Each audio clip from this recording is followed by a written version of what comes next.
Let's go live to the Greens headquarters now. I'm joined by the leader, Adam Bandt. You heard a couple of the theories there that your voters now aren't just the traditional Greens voters, but often well-off voters. Is that how the base has changed for the Green Party, in your view? Well, look, climate is becoming an increasing concern for a lot of people, and just don't forget that you've got UK Prime Minister Boris Johnson, who's hardly known as a radical lefty, saying that we need to get out of coal. And people right around the country have looked at what this government has done. People understand the science is coming in, and I think what we're finding is that it's cutting across all kinds of previous voting persuasions and all kinds of economic interests as well. People understand that we've got to act, and they've seen a government not acting, and I do think we're going to see that playing out in a number of ways tonight. I certainly heard feedback from the booths that your support was up this election. Is that your sense of things? Do you expect a better performance in 2022? Well, we've been getting really good feedback and strong support on booths, certainly in seats in inner city Melbourne, where I've been today, and reports from Brisbane are encouraging as well. A lot of people saying they're voting Greens for the first time, not only because of climate, but also because it's ended up being a very narrow election campaign where there haven't been necessarily a lot of policy differences between the government and the opposition, and we've put forward a strong, not only climate alternative, but an economic alternative, and a lot of people have said that they feel inspired about being able to vote for someone that they agree with and that's putting forward an alternative. I guess our biggest challenge during the course of this election campaign is it's a potential change of government election. We hope it's a change of government election, and of course, during a change of government election, there is often a big swing to the opposition, because there's a sense that that is how you best change the government. And so a big part of our approach has been to say, well, look, we want to change the government too, and you vote Greens to change the government. And I guess we'll see soon what the vote is.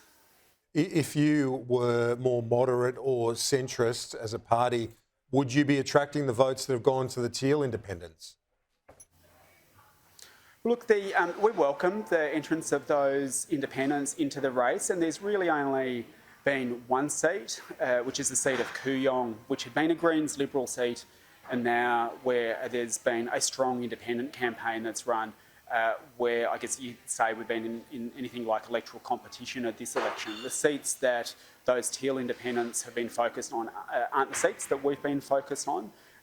We've been focused on growing in the Senate and hopefully picking up senators in those states, South Australia, Queensland, New South Wales. We've only got one senator, hoping to add an additional senator to that, and also some inner city seats. We've been campaigning strongly in inner city Brisbane and in Melbourne, and also, of course, the regional seat of Richmond in New South Wales. So there hasn't been, I guess, competition in that sense, and we welcome their entrance into the race. We recommended preferences to those Teal independents in the seats that they were running.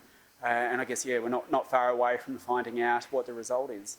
And finally, Adam Bandt, if you hold the key number that Labor needs to form government after tonight, what will you be asking in return for your support from Anthony Albanese? Look, if we do find ourselves in that minority parliament, our approach will be to ensure that we have stable, effective and progressive government. And we've said during the campaign that we want to see action on climate, we want to see action on inequality. If we do find ourselves in that situation, of course, we'll have to have a look at what the rest of the parliament looks like. And bearing in mind, in 2010, there were also independents that were important to the formation of that government then.